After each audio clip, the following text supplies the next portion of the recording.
Welcome to Not Milk Never Milk. Subscribe if you're lactose intolerant. You'll start by getting access and sizing decisions out of the way. Sign into Kik and open the channel chat, then open OBS so you can add sources. Once done, pick an overlay size, 16, 9 for full screen or a narrow vertical strip if you prefer chat only. Make sure OBS is up to date and no other app is blocking inputs. This ensures you won't hit permission or version conflicts when you create a browser source for the Kik chat overlay. Now you'll add the chat as a browser source.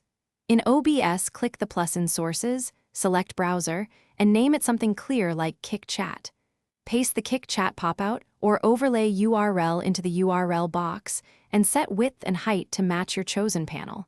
You can apply custom CSS or toggle interaction if you want to click links in preview.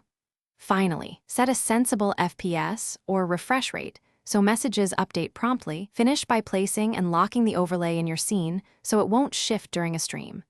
You should test by sending a chat message from another account or asking a friend to confirm visibility in the OBS preview and a recording. If the chat is blank, make sure the URL uses HTTPS, disable browser ad blockers or privacy extensions, and confirm OBS has network access through your firewall. Once visible, lock the source and save the scene for future streams.